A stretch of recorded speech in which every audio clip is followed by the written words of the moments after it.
Okay, so good morning everyone. So for today we will be discussing about properties of normal distribution and areas under the normal curve.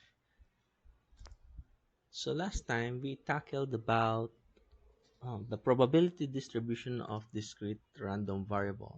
Now for this time we will be focusing on its counterpart, which is the continuous random variable.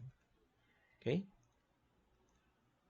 So at the end of this lesson, you are expected to illustrate a normal random variable and its characteristics, and you must be able to identify regions under the normal curve corresponding to its different standard normal values. So before we go to the topic, let us try to look back some topics that we had before. Okay? So let's answer this one sample problem.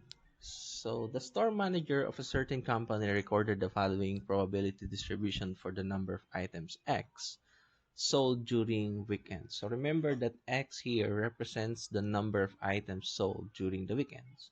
So we are supposed to compute the mean, variance, and standard deviation of the probability distribution. So for the table, let's refer to the Excel file. So this is the Excel file, okay? So the possible values of X are 1, 2, 3, 4, and 5. And its corresponding probabilities are 0.1, 0.25, 0.15, 0.3, and 0.2 respectively. Now, before we proceed in computing the mean, variance, and standard deviation of probability random distribution, let us check first if this table is indeed our distribution. Okay, so what is the first property on that? So first, there must be no values less than 0 and greater than 1 in this column, in this probability column. So as we can see, there is none. So all values here are in between 0 and 1. Next is when we sum up this column, the answer must be exactly 1. So let's try to check that. Let's try to sum.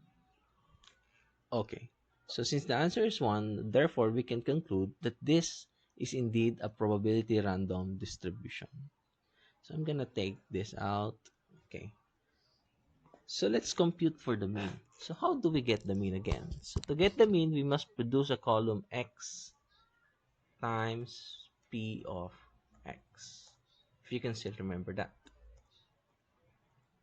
Okay, so I'm just simply multiply x, that is 1, and its corresponding p of x, that is 0.1.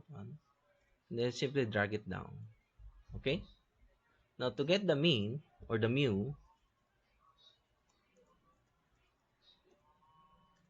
all you have to do is to take the sum of this column, right? Okay, let's take the sum of that. There we go. So the mean is 3.25.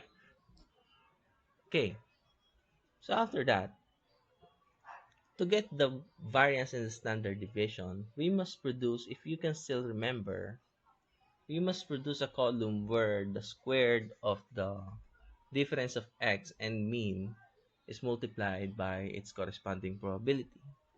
Okay, so our goal here is to make a column x minus mean, then square it times its corresponding probability.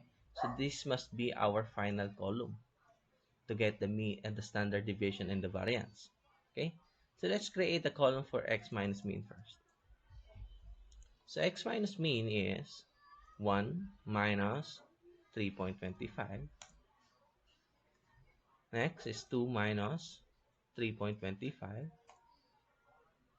Next is 3 minus 3.25.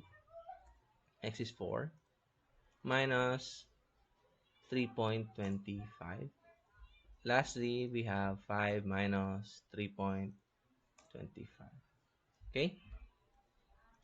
Next thing, we must square that column. X minus mean squared. So let us square this. Times, remember, when you say squared, all you have to do is